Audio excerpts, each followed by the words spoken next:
Hello everybody and welcome to a very impromptu video. Got my new shitty Outsiders shirt where the WWE shop decided to completely cock up my order, but it wasn't really their fault per se. It was the advertisers. They put up the wrong image.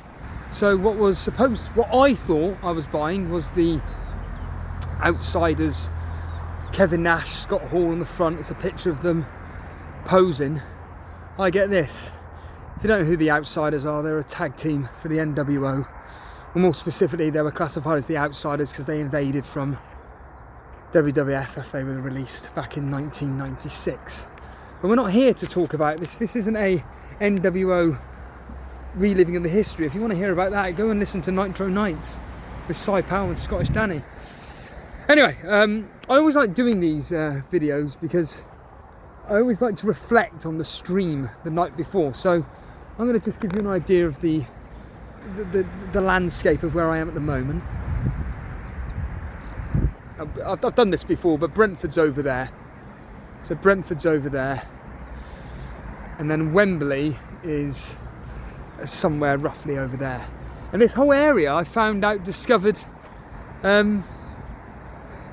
this whole area was supposed to be going to be turned into QPR's training ground, would you believe? It used to be, again, this has all been discovered over the many years, it used to be a leisure centre and many sports pitches and whatnot, but now it's just turned into what I call the Ealing Wasteland. And this is actually the area I come to I mean, truth be told, I haven't been here since the coronavirus days. I used to walk up here every single day. It used to be my spot where I would just come and walk basically, because like all of us, we were bored out of our minds and there was nowhere to go. So this was, thankfully for me, my one place. The only downside to this area is right there, a main road which is a 20 zone, which is just insane. It's just, honestly, that road there, over there, it should be a 40. It goes 20 into a 40 back to a 20 again. And it's just typical London road where, for whatever reason, they've put it to 20 because it saves the environment. But no, going back to it, yeah, this is where I come to listen to podcasts.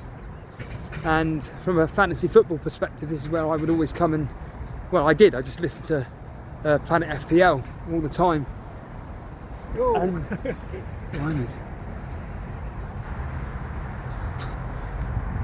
what I didn't understand about that is that I moved to my left briefly, so he was almost on the verge of hitting me anyway. All this room that it's got still manages to nearly knock into me. So, yeah, this is where I would come and listen to Planet FPL, and I'd listen to occasionally a stream. In fact, funny enough, I'm hopefully going to be up here when FPL Juice goes live. And no, talking of the reflection on last night, and I really enjoyed the stream last night and getting on the callers. Obviously we had Matty on, first time caller. There was obviously, was it Ricky? Ricky came on. I apologise. We had Crazy Jack coming out of the woodwork for the first time in 2 years. And it's always interesting, like me and Jason always say, it's always interesting when these individuals come out of the woodwork, and it's pretty much more of a question, why have you just randomly popped up now? And half the time the stories are the same. It's just, I kind of stopped playing fantasy football and now I'm just coming back into it. And I mean, it's very good that very kind that they've decided to come back and rejoin with Elite FPL just to talk absolute nonsense. And I mean, I released a podcast today, if you're interested, on the Total Stevo network about my opinion on FPL content creators wanting payment so you could see their fucking team. And I equate it to OnlyFans and how people are now becoming individuals in which they think that the only way they can talk to people, interact, is via payment. It's disgusting. It's genuinely disgusting. These people don't understand that. So I can't just have a normal, everyday conversation. Yeah, I can't have a normal conversation with you about your team or whatever without you wanting payment. Like, don't get me wrong, I've always said this, I understand the Patreon or membership market, I get all that. But there's a reason for it. These people have got so many individuals wanting to ask them for advice that they have every right to go, well, I can't be spending my whole time talking to complete strangers about their teams or strategies or whatever. I'm going to have to start charging for this. Nothing wrong with that. There's a service there. But when it comes to, like I say, with an individual or individuals that are coming out with, oh, if you want to see my latest draft or whatever, you have to pay for it. So essentially what I'm advertising is, I want you to copy my team. Because I know how many people out there want to just copy my team, so I'll just charge for it. What? All you're doing is encouraging. It's not really cheating. I don't know what the wording is. Comment below. But I don't know what the wording is for it. But it's just like my mate Stacey says. It's not right. It's just not right. But it's not right. And it's like I say with like the old OnlyFans bullshit. It's so because you're an attractive person, you feel that you can just monetize your body. Like, what? And you're willing to destroy your own mental health. And I know there'll be someone saying, well, I know some people that do it and they're fine. They're not, trust me, they're not. Because when you've listened to, there are some people that are okay, but when you've listened to podcasts of various OnlyFans or porn stars or whatever discussing their mental health, every single one of them has said the same thing. Oh, I'm fucked.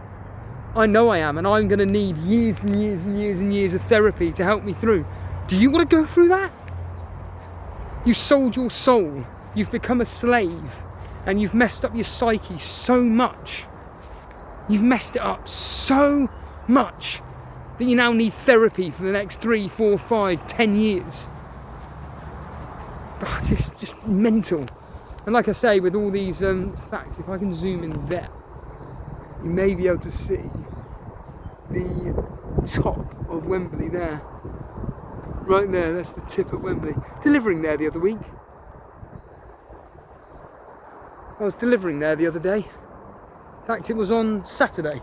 I was delivering to an apartment block and these people pay £3,000 to live in some apartment block, which, in my opinion, I just don't see it's not there. By the way, it's not theirs either. They're just renting it, £3,000 a month, because we can.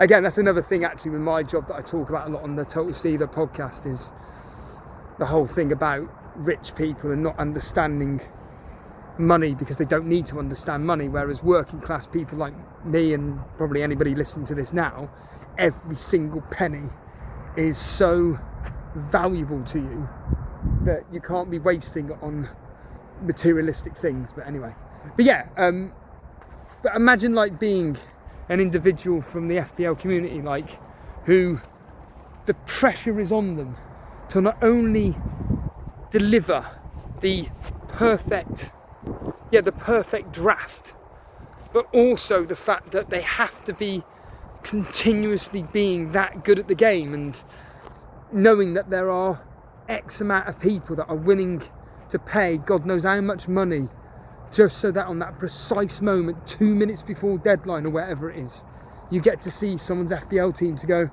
oh, what have they done here? Oh, they've done Foden to Rashford, right, done. Where is the game going? Where is the game going?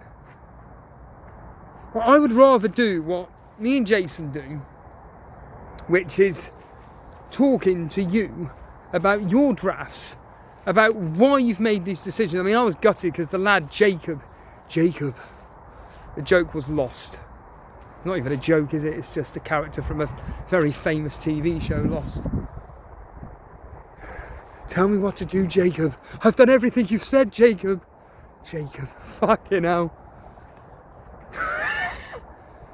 But yeah, when Jacob came on, unfortunately, as I stated on the comments, and if you don't know, the stream went down because the housemate next door to me in the bedroom that I used to be in, he accidentally knocked out the cable. And that's why the stream went down. But this Jacob was, of course, talking about why he's going with Aston Villa assets, or more specifically Ollie Watkins, and he had a few other differentials in there, and it was really generally quite interesting chatting with him. And then, like I say, the stream went dead. So we kind of talked for a couple of minutes, and I just said, look, come back next week, Monday, if you want, to talk about your team and everything. But certainly, it's just interesting hearing from the point of view of the individual that's created the team as to why they have it. I mean, as we discussed last night, I mean, most drafts are virtually the same. There's just one or two players here or there that are slightly different. And this is why, like, Harbour Blues makes this point, like, well, if everybody has the same team, why is it that I'm 200 points behind this player or 200 points ahead of another, and so on and so forth? Well, the reasoning is it's because of, as me and Blonde have discussed, but both me and Blonde agree with, or more specifically, I agree with Blonde, it's the combinations of players. So yes, we all use a ballpark amount of players to choose from. So usually it's of the God knows how many players in the game, we've all got 50 players to choose from. It's then a question of, right, do I triple up with Man City or do I triple up with Arsenal? Do I double up with Man United and double up with Brighton, but I only have one Man City asset? And it just goes on and on and on. So when we see the Twitter template, or the fantasy football template, we see the same names keep cropping up, but it's the combinations of players that we have. And this is what I always find so funny, that people don't seem to get their head around. That's what they don't understand. It's the combination of players that we all have, which in turn means that we're getting more points than your rival. And this is why, as I keep banging on about, I personally can't wait for this season to start cracking on, and for all of us to be able to enjoy this elite FPL experience, because obviously there are going to be a few new faces within the YouTube chat league. I'm assuming there'll be new faces in the Rivals League, and I'd like to think that, you know, when it comes to the Members League, we'll have more members getting involved, and it will get to the stage where obviously me and Jason have got the free time to be able to do more and more streams. And that's the one thing, as I've discussed to death, that I'm most looking forward to.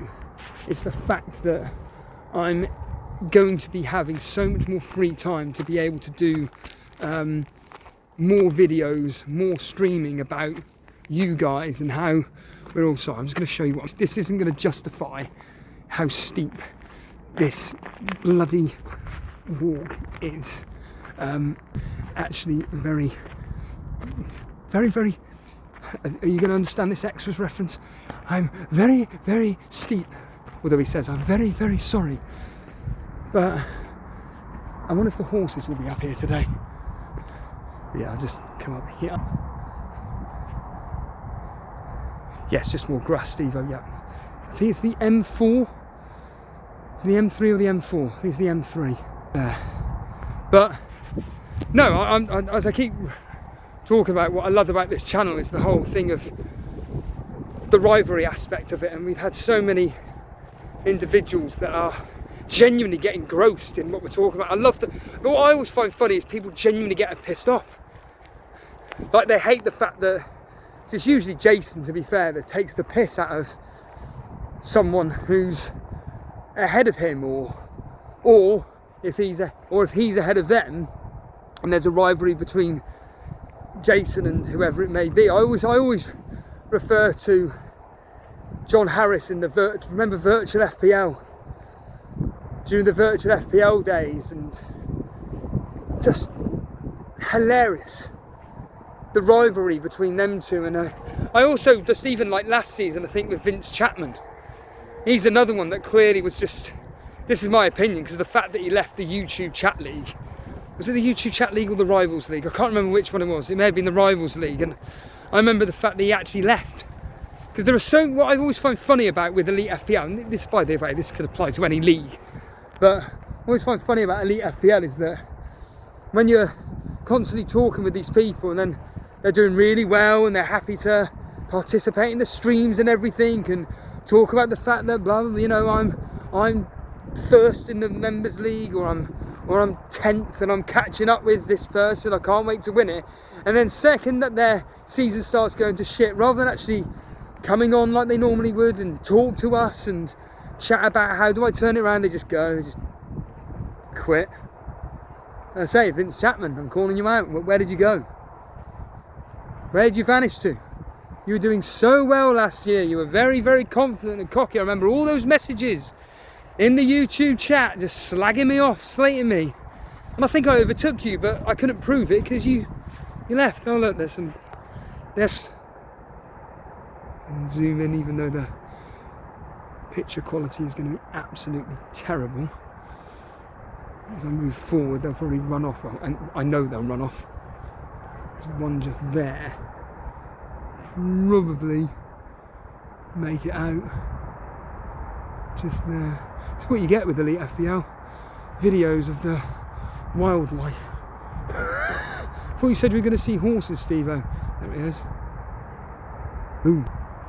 But yeah, these people just vanish, and you know, I don't know if they generally get pissed off with me and Jason or whatever, but the reality is that we all know what we're getting involved with at Elite FPL, and I'm really looking forward to it. And certainly, you know, going back to last night's stream and the reflection on going Ramsdale. Tell you what, rabbits are very, very quick. Yeah, going Ramsdale, I think for me, that's turn my head. Do you want to do that again, Steve-O? That's turn my head. I think the Ramsdale tip from Crazy Jack, jumping on that Arsenal defence early on, rather than having to rely on a goalkeeper that may or may not start in Flecken, because we still don't know what's going on there. And the fact that he's brand new to the Premier League, and he plays for a team in Brentford who have got okay fixtures but nothing amazing, but they're probably going to concede in quite a few of them. And certainly, at least we know what we're going to get with Arsenal. We know what we're going to get with Ramsdale. Do we, Steve? Do we actually know, Steve? Yes, we do. And I think it's a great shout. I've still got 1 million in the bank, which in turn means that I'm able to, as ever, potentially upgrade the likes of Mbeumo to Sterling. I think everybody keeps banging on about this, getting in Sterling, but waiting to see what happens. I think everybody's on the same boat with the same thought process, and it's the same with the likes of the Tottenham assets. Like, I was listening to Planet FPL today, and they were talking about, obviously James is using his biased Tottenham hat on, and he's saying just don't touch Tottenham until we know what's going on. But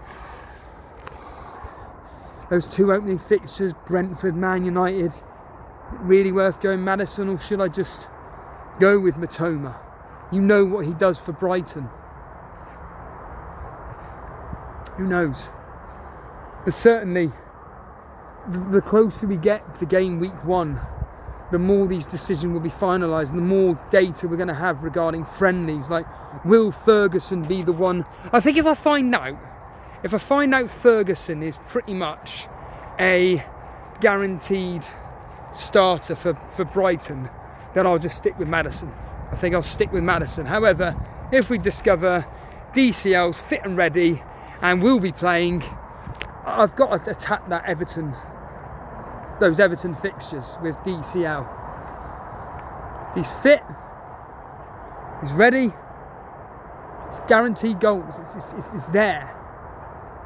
I know how Sean Dyche plays, and those strikers that he has, he wants to focus on getting the ball to them. So I think from that perspective, the DCL punt is it's worth it. It's just whether he's fit or not. That's the thing for me.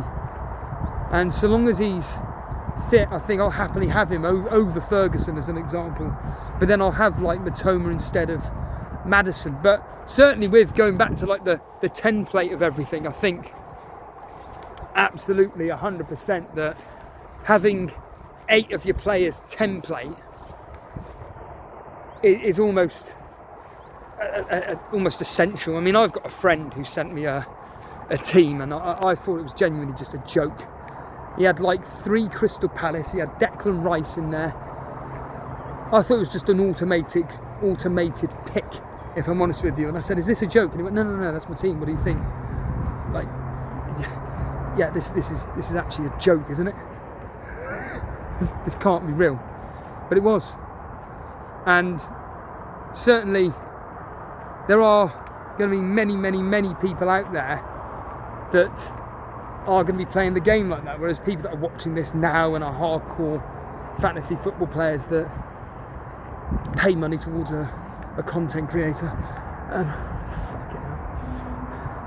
we're all going to have, give or take, the same teams, just the different variations in combinations. There's a line for you, Tyler, to put on the Steve-O bingo. Variations in combinations. And on that note, as ever, thanks for watching this bullshit video. See you later.